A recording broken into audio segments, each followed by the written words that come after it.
Good morning, students. Today we see translation process and the parameters which are occurring in translation process. That is your initiations, elongations,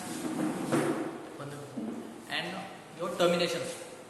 So first of all, translation of the protein synthesis. What it contains? Well, it is a mechanism which the mRNA which transferred into ribosomes with the help of polypeptide. Simple.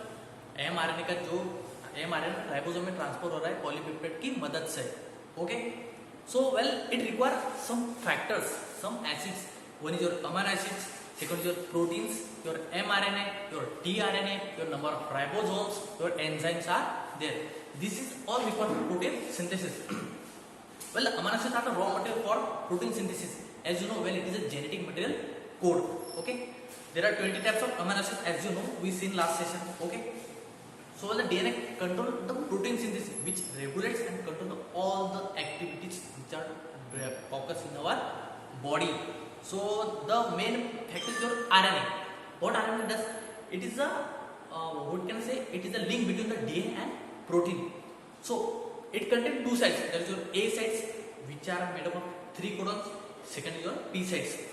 So we directly come to the point your 3 process: initiation, elongation, and terminations. So I am going to explain you at a time of 3 techniques, not one by one. तीनों technique एक ही साथ में मैं समझाने का प्रयास करूंगा. Okay, so first of all initiator tRNA. Initiate तो क्या हो रहा है? First of all for initiator starting we need to activation of amino acids. Amino acid का एक्टिवेशन होना बहुत जरूरी है. First of all your amino acids are get activated. So what happen? Your this is your, suppose this is your polypeptide ribosomes. This is your ribosome, this is your mRNA. This is small unit of ribosomes. Handling थोड़ा समझ लेना. This is your small unit of ribosomes. Now the tRNA which are binds with this initiator. tRNA क्या हो रहा है? इसके side bind हो रहा है. Okay, small unit of ribosomes. किसके हेल्प से? With the help of H hydrogen bond. Now there is a larger sub unit of ribosomes. यहाँ पे स्मॉलर यूनिट है. This is your larger sub unit of ribosomes. So this small unit and this larger unit and this small unit, they are bind here of the ribosome with the help of polypeptides, with the help of hydrogen bond. Simple. पहले तो अब ध्यान से समझो. पहले तो यहाँ पे क्या हो गया? tRNA बाइंड हो गया हाइड्रोजन बॉन्ड की मदद से. अब स्मॉल यूनिट और लार्ज यूनिट दोनों के दोनों यूनिट यहाँ पे बाइंड हो रहे हैं पॉलीपेप्टाइड की मदद से. ओके, नाउ अब यहाँ पे क्या हो गया? What happen here? Your both your small and large unit of ribosomes are bind together. They are here bind together. Okay, so यहाँ पे अगर बाइंड होते, so here is your formation of your E sites, your para sites and your A sites. A means your acid sites. P is denoted for the triplet codon which are denoted by the P. Okay, तो यहाँ पे आपको समझ में आएगा. मंदिर रहता है ना, मंदिर ऐसे घूमट उसके जैसा. तो यहाँ पे दो फॉर्म हो रहे हैं. जैसे कि एक चेन है हाइड्रोजन बॉन्ड के ऊपर, जो जितने भी नंबर ऑफ अमीनो एसिड्स है वो पूरा का पूरा अमीनो एसिड हम उसमें लेने वाले हैं. ओके, तो लार्जर सब यूनिट यहाँ पे मिक्स हो गया. Now we see this process. What is this? Both this small and larger unit of ribosomes are bind here. So this is your P sites and A sites. So what happen when this chain is going on? When this polypeptide chain is going on, so one by one amino acids. Suppose this is a one by one amino acids are there. So इसके अंदर क्या रहता है? P sites और A sites रहते हैं. तो एक टाइम पे क्या रहेगा? अब ये बाइंड हो गया, यहाँ पे 2 एमटी है, ये बाइंड हो जाएगा. तो जब नया यहाँ पे आएगा, पुराना यहाँ से निकल जाएगा. सेम प्रोसेस जैसे फॉर एग्जांपल म्युझिकल चेअर. आप संगीत खुर्ची खेळता ना तुम्ही, तो एक उठतो नंतर दुसरा बसतो, सायकल राउंड होतो. सेम मेकॅनिझम इथे आहे फॉर युअर अंडरस्टँडिंग पर्पज. सो जब यहाँ से अमीनो एसिड एक आएगा, न्यू नया amino, suppose 20 types of amino acid है, तो एक करते आएगा, मतलब 4 आएंगे. ट्रिपलेट कोडन है तो. ओके, तो एक यहाँ से आएगा तो ये एम्प्टी रहेगा. जो नेक्स्ट वाला आएगा यहाँ पे तो ये एम्प्टी हो जाएगा. One by one all peptides, all amino acids, all ribosomes are bind here with the help of hydrogen bond in that case. But when at a time only one ribosomes are bind.